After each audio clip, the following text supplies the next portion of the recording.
to the source. Your source for celebrity news. Check this out. Cardi B's out here trying to be the best single mom that she can be now that she's separated from Offset.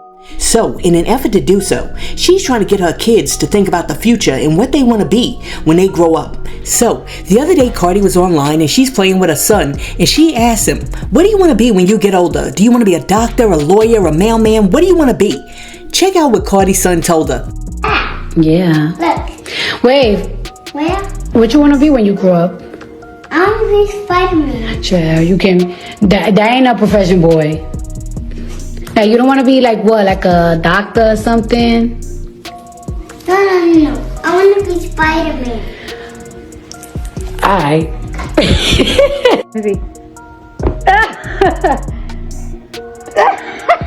Listen, that young man told you exactly what he wants to be when he grows up. So, don't you be over there trying to dissuade him from being what he wants to be. That young man told you he wants some blue and red tights with some blue boots and he wants to climb walls. Anyhow, after Cardi's son told her exactly what his dream job was, a whole lot of people jumped in the comments, and one person said, she better let him be Spider-Man, LOL, so cute. And then somebody else was like, he said what he said. I think all little boys go through the he wanna be Spider-Man, Batman, etc. phase. And then somebody else came through and was like, that's exactly the dreams he should be having right now. They're doing a good job. Listen, let me tell you something. This is exactly what I love to see. Kids being kids. Because for some reason, a whole lot of these kids want to grow up too fast. They want to be out here doing things that you're not supposed to be doing till you're like 30, 40, 50. But they want to get it all done before they're 10. Anyhow, this is a good look and I'm happy to see that he's enjoying his childhood. Now, if Cardi's kid grows up and he turns like 40 and then one day he shows up to church like this, then we gotta have a little talk. Cause he promised me. If you got it, let me see your hands. Help me do it. I've been praying for a lot, and I ain't gonna give up. Cause he promised that Oh my goodness, yo, what is going on? It's like everybody done lost their marbles. Now, somebody whose kids may not be enjoying their childhood so much are Waka Flocka's kids, because apparently, if his kids fell off the boat and his wife fell off the boat too, Waka Flocka said he's leaving the kids in the water. Wow. Anyhow, this is what happened. The other day, Waka Flocka was doing an interview, and the woman who was doing the interview asked him a very interesting question. She was like, listen, here's a scenario. If you were married and your wife fell off a boat and your kid fell off the boat at the same time, who would you save? Check out what Waka Flocka had to say. Being husband and wife, biblically speaking, is completely different. The way that you show up in your relationship, how you show up for your partner, the things that you go through and how you grow through the things that life throws at you is completely different than when you're just married. So that being said, scenario, you're on a boat in the middle of the ocean with your wife and your child, and it's still a young child. Both of them get lodged into the water. My wife. You're gonna save your wife? Yeah. Why? It's my wife. Period. That's it. I love my wife before I love my child. How the f could I choose my child over something or someone that created you? I come respectfully. I gotta make another one. Cause I cannot make the same woman I love. It's impossible. It's impossible. Like you can't play with love. Like real talk. And this ain't for people that's inspiring to be loved or living in just bought an apartment with each other. Conversation. Nah, it's real. So I know that kid. We wasn't meant for you. No, this ninja didn't. Listen, let me tell you something about relationships. If I was married to Waka Flocka and me and my child fell out the boat and neither one of us could float, he better not save me, because what's going to happen is this. If you let my child sink in that water, 20 minutes after I get out the water, I'm filing for divorce. And you, sir, will no longer have a wife to save. I mean, is it just me? Am I bugging out? Am I crazy? Because if my husband and my baby fall in the water, I am backstroking to my baby like I'm Michael Phelps, because I'm of the train of thought that a grown behind adult has a better chance of fending for themselves. Are you kidding me? I would save my baby and be remarried within 2 years. Anyhow, let me know what you think in the comment section below. Do you agree with Waka Flocka when he says that if he was in a situation where his spouse and his baby both fell off a boat and fell in the water, he would save his spouse and sacrifice his baby? Why? Because he loves his spouse more than his baby.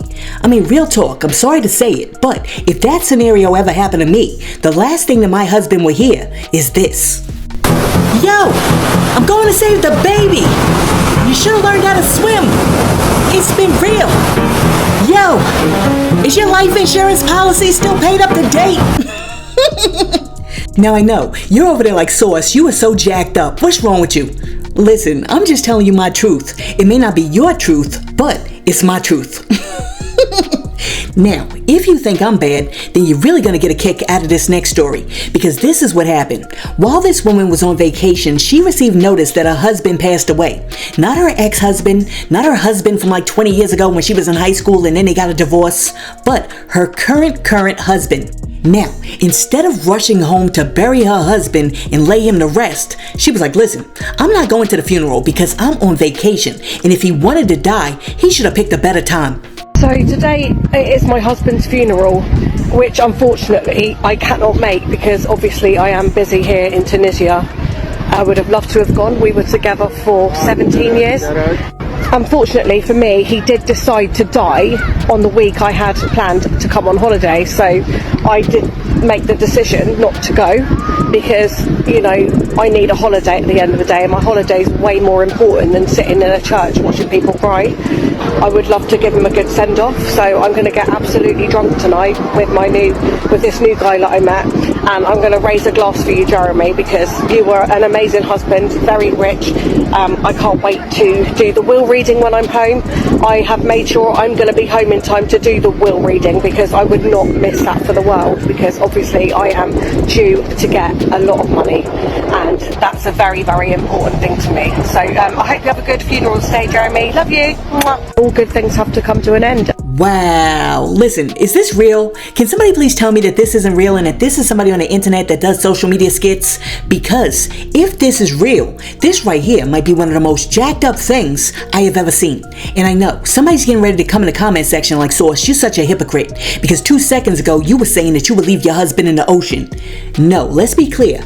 I said if given a choice between my child and my husband, I would leave my husband in the ocean. I did not say that if it was a choice between my vacation and going home to bury my husband, I would choose the vacation.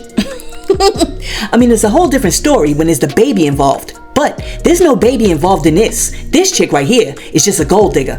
Or wait a minute, let me take that back, because now that I'm thinking about it, there is another scenario in which she may not be a gold digger, and that scenario is this. Her husband might have been a piece of ish, and she might actually be glad that he's gone. You never know. He could have been over there treating her like Mister from The Color Purple and putting a pause on her, trying to get with her sister and stealing her mail a day. Listen, let me know what you think about this Becky with the good hair saying that her husband just kicked the bucket, but she's like, cuff it. She's not going to the funeral because she's on vacation. Let me know what you think about that in the comments. Now, really quick, let me tell you about Boosie Badass. Boosie is expecting another baby. And since his baby mama is such a good baby mama, he has decided to go out and buy her a new car as a push gift. Yeah, this is a mama car right here, man. Forgot my girl got that baby shower coming up, man. I gotta get my girl a push gift. Fuck. Yeah. She mad right now. She stay mad. When you pregnant, man, how you be mad when you pregnant, bro? Get her a little push gift. Man, this bitch got yellow insides in this motherfucker. 65? Y'all want that, bitch. I ain't no car better than BMW. BMW's the best car, yeah.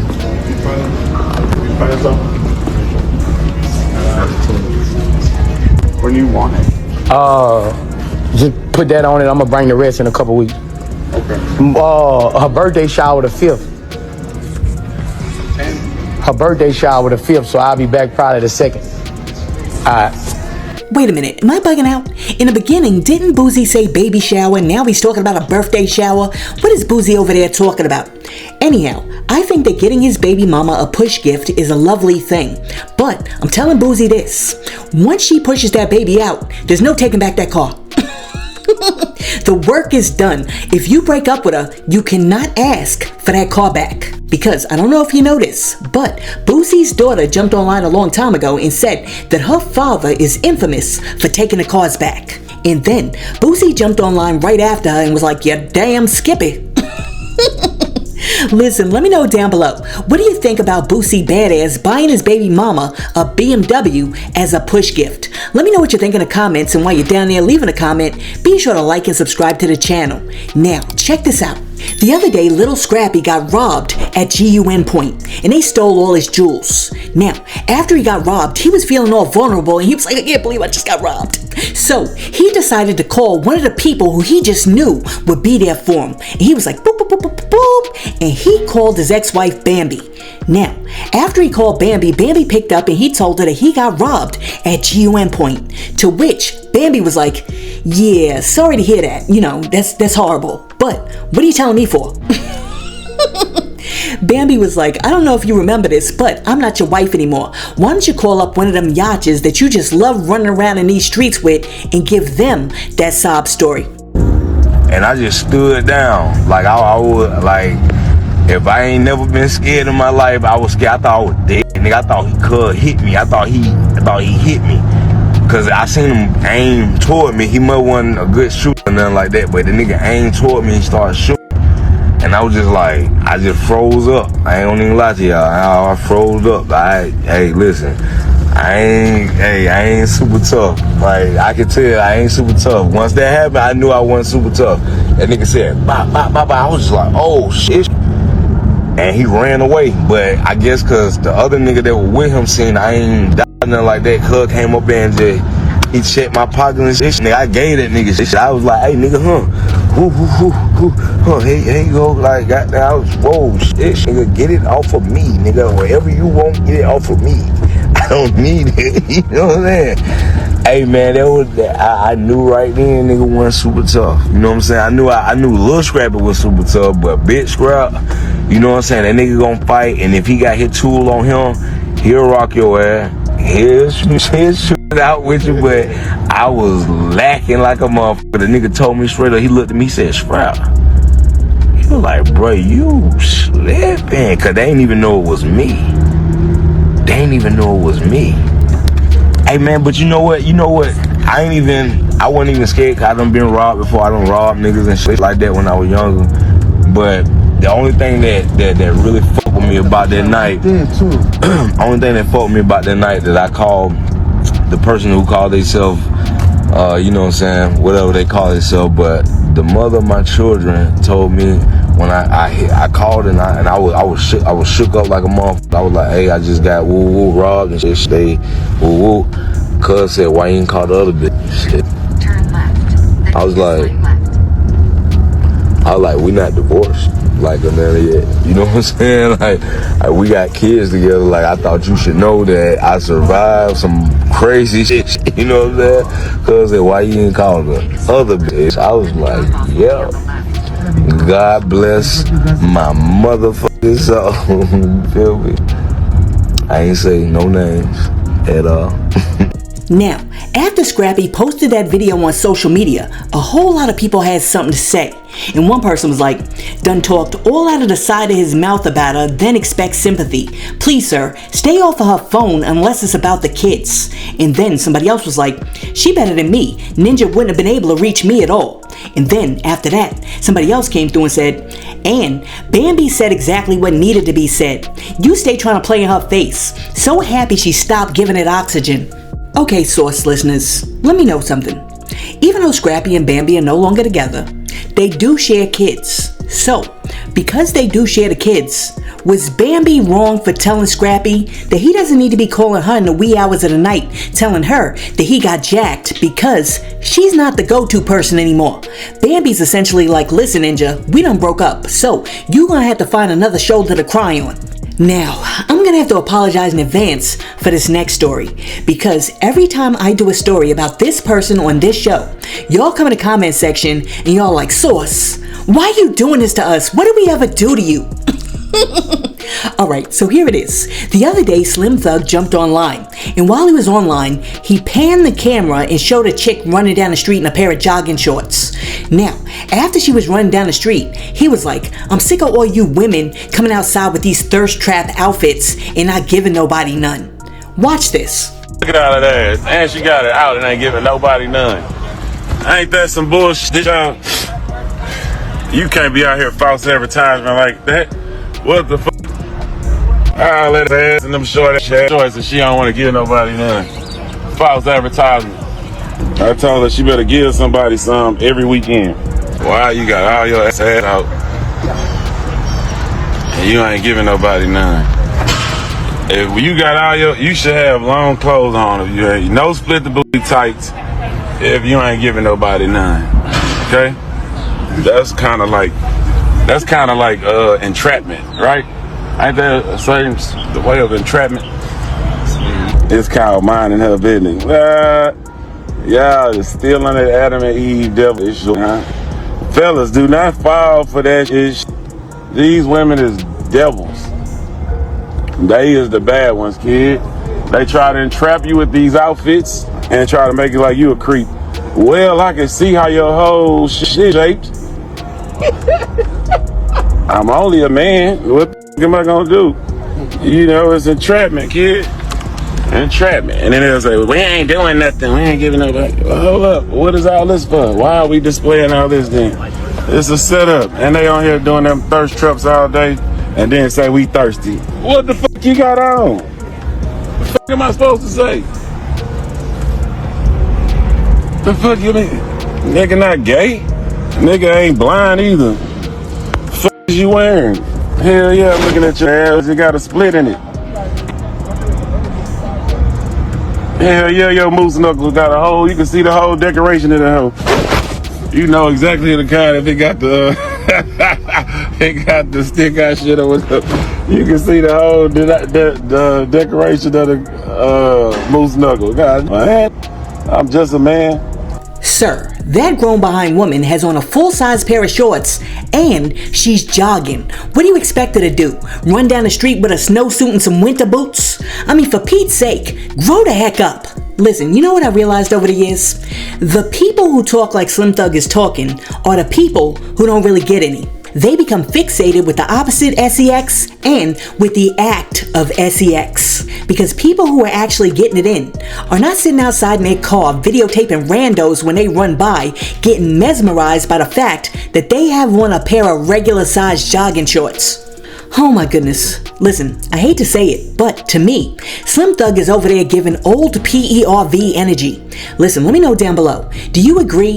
Is Slim Thug over there giving old PERV energy? And that brings me to Clarissa Shields. The other day, Clarissa Shields posted a photo of herself online in which she was showing her feet. Now, after her foot was showing, somebody came in the comment section and they said, fire photo, but those feet gotta go. To which Clarissa Shields jumped online and responded, and she was like, I actually have the prettiest feet, shockingly. You gonna make me post them in my story. Don't play. And then she posted a picture of her feet. Now here's my thing.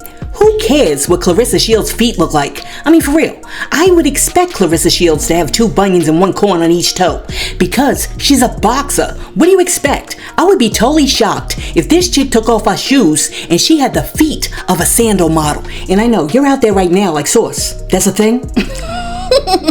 Listen, I'm sure there is, because if you remember, who was it? Oh, I can't think of it. Oh, Betty Grable used to have her legs insured, and Liberace got his hands insured back in the day. Anyway, back to Clarissa Shields. This ain't Boomerang. The only person who needs to be worried about Clarissa Shields' feet right about now is Papoose. Listen, tell me something. Dudes, when you start dating a new chick, do you really assess the feet? Do you really take the feet into consideration? And if you do, how much weight do the feet hold? And ladies, do you do the same? I mean, real talk, fellas, if you find yourself a Beyonce, and ladies, if you find yourself an Aaron Pierre or a Morris Chestnut, and he takes off his shoes and he got the hammer toes, hammer, Are you throwing that fish back into the ocean? Let me tell you something. I may have when I was younger, but now that I'm older, I have realized something very important. It is the dudes with the most crusty, dusty, ashy feet that wear leather sandals 24/7, 365, winter, summer, spring, and fall that usually have the most money. And I know, you're out there right now like, Sauce, that's not true. Is it? Listen, all I'm saying is, ladies, don't sleep on those dudes who wear the sandals 24/7 and got them ashy feet. Now, really quick, there's a little debate going on online, and I need you guys to weigh in on it. Alright, so here it is. The other day, Bobby Brown jumped on stage and he was performing, and he showed everybody that he still got it.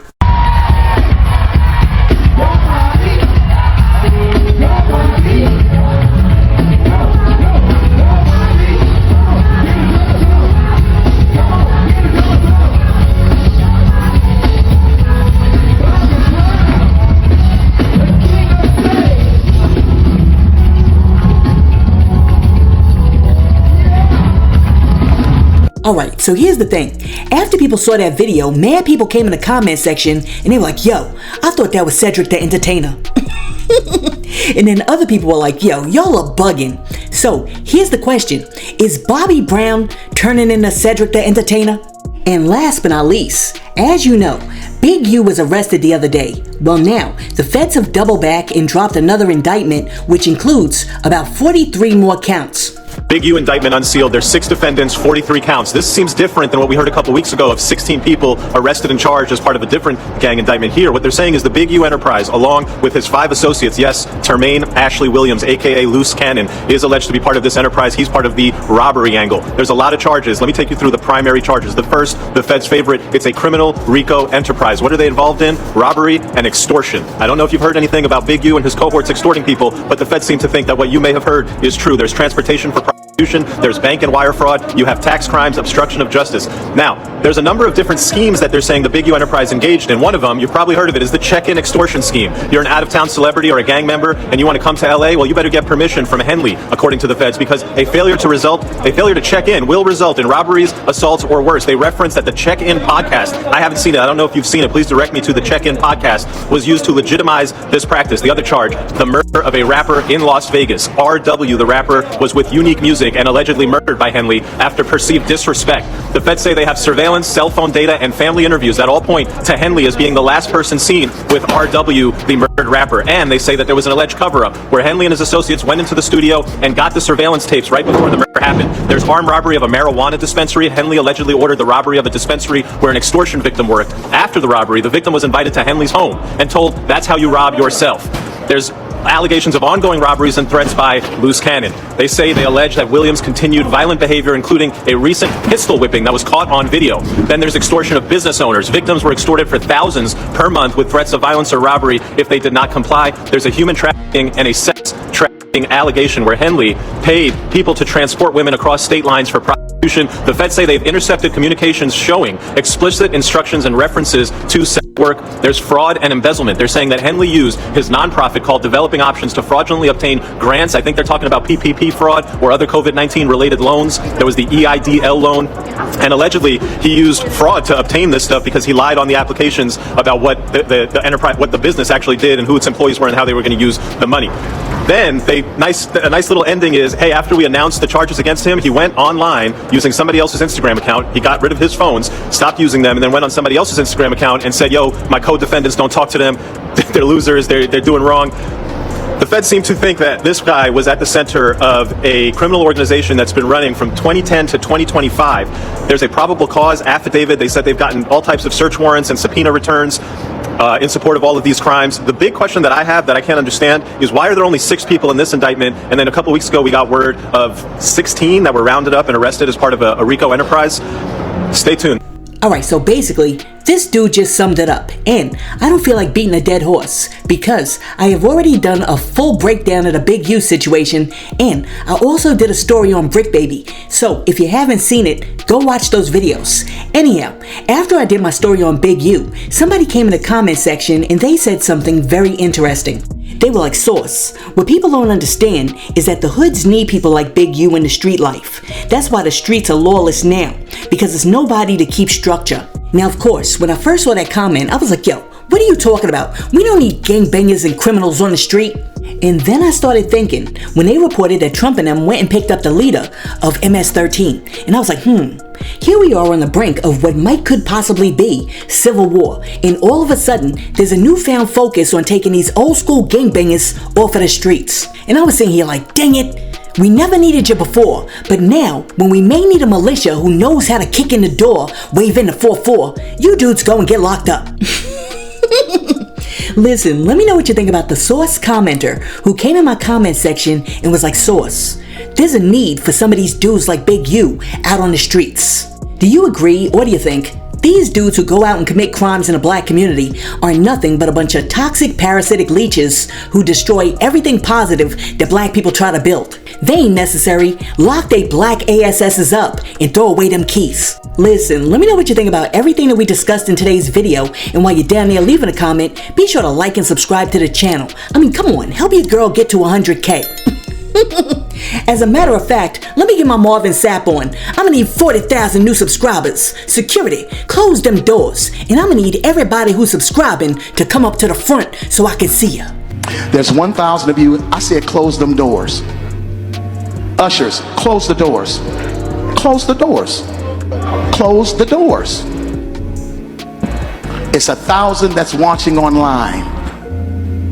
This is a small seed. If I get 1,000 online to give this, if I get 1,000 in the sanctuary to give this, that's $40,000 tonight. Now everyone up here, we've all sold and seeded, but I need everyone standing up here with us, with me, to plant a seed of $100. Because again, it costs to sit up here. And this is what I need you to do. If you're giving electronically, or even if you're giving tangibly, I'm gonna have y'all come to the altar and give it, because I need to see 1,000 people moving. Bring them baskets. I want the baskets up here. I want to see the folk. Y'all start moving.